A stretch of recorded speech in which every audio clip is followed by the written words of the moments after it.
For the first time in NBA history, there will be 7 different champions in 7 years.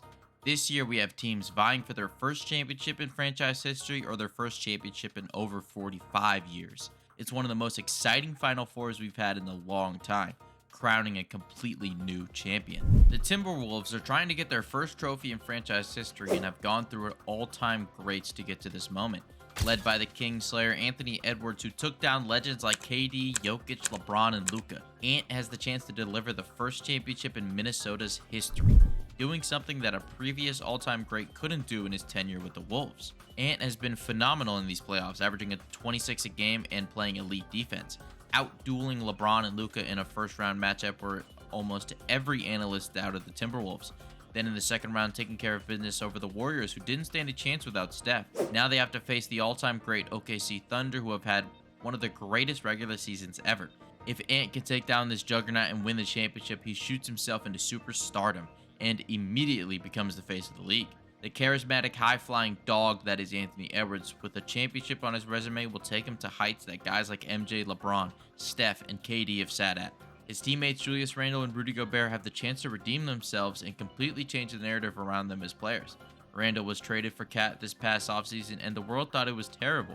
Randle is a ball hog and a playoff faller, not a riser. So far, Randle has balled out, averaging 24 a game on an efficient 62% true shooting percentage while averaging a career-low 3 turnovers per game. Randle has fixed his biggest problems of being an inefficient shooter and a high turnover guy.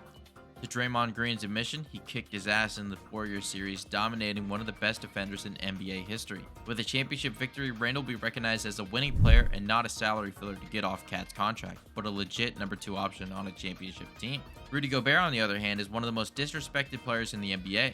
Nobody seems to like him, but you can't deny how great he has been defensively. A 4-time Defensive Player of the Year has a chance to dispel narratives that he can't play playoff basketball because of a single series where he was on the Jazz getting exploited by the Clippers' small ball lineup. With a championship, Gobert is vindicated in his playstyle and that he can stay on the court against the best guards in the world, still dominating games with his presence on the court. So far this playoffs, the Wolves with Rudy Gobert off the court have a negative 8.1 difference in defensive rating to when he's on the court. So it's clear his impact is felt by the advanced statistics. If Rudy can get his ring, he is cemented as one of the best defenders ever, and nobody can question if he ever did it at the highest level. On the other side of this matchup, the historic Thunder have the chance to bring home their first championship since 1979. It's their first conference finals appearance since the horrible collapse in 2016. They have a chance to redeem the past and create a new, more dominant future in Oklahoma. OKC has the second best net rating of all time with one of the best defenses ever. With a championship, they start what could be the next dynasty. With an average age of 24.2, they'd be the youngest team to ever win an NBA championship. They're set up for the future with J-Dub and Chet on the rookie contracts while they pay SGA as supermax. They are 25th in cap space in the NBA, and with a chest load of draft picks, they can rebuild their team through the draft and stay cheaper than previous elite teams have in history. They have a bright outlook on the future while they're getting battle tested in these playoffs. If they get this first ring and learn how to win, this core of players can become as dominant as the KD Warriors. SGA with a championship this year can cement himself as the best player in the world. He's averaged 29 points per game with a 58% true shooting percentage in these playoffs. Shea can take contact and finish at the rim. He makes offense look effortless. So far this playoff run has been great, destroying the Grizzlies and taking down the reigning MVP Nikola Jokic in 7 games. Shai has been a godsend for OKC in that Paul George trade all those years ago at the tail end of their dying core led by Westbrook. Now they've been given a second chance to make up for the mistake of losing Durant, Harden, and Westbrook with this new Big Three. If these guys can pull it off, OKC can put to rest the ghost of 2011 and champion this new core that will lead this team to numerous championships in the coming seasons. The Indiana Pacers are in their second consecutive Eastern Conference Finals with another chance to go after their first championship in the NBA era. The Pacers have been a team that's been doubted the entire year, with many seeing last year's conference finals run as a fluke. They were even doubted in the second round against the Cavs. 11 ESPN experts had them losing the series. No analyst picked the Pacers, yet they won in 5 with dominant performances.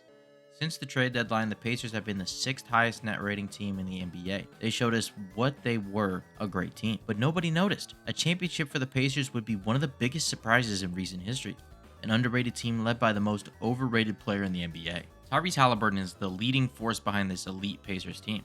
He's led the Pacers to the second best offensive rating in the playoffs and has had some of the most clutch moments of anyone in these playoffs.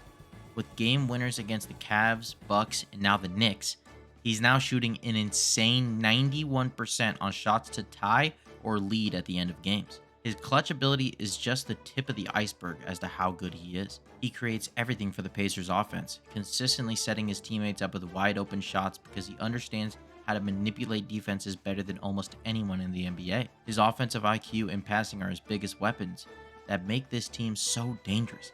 It's why many can't recognize why he's so good, because they can't understand that he is the offense. If he's able to win a championship, he'll prove the entire NBA world is full of idiots who voted him the most overrated. The New York Knicks are another team that has a chance to end an extremely large drought.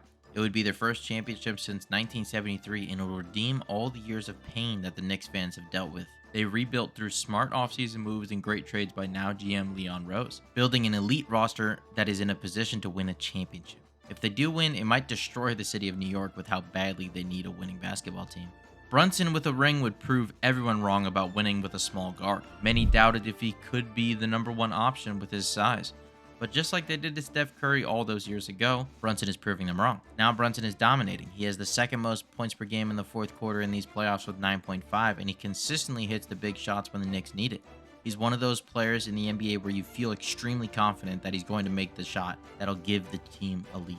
If he can pull off this championship going through the favorites in Boston, a great Pacers team, and one of the best regular season teams ever in OKC, it'd be one of the best championship runs ever. Brunson would immediately be put in conversations with the best small guards of all time, putting his name next to guys like Chris Paul, Allen Iverson, and Isaiah Thomas. With a championship, Karl-Anthony Towns dispels the rumors of him being a playoff choker. In fact, in these playoffs, he's risen to the occasion, averaging 20 and 11. With a ring, he'll prove Minnesota wrong in their decision to trade him away and show that he can be an integral piece to a winning team.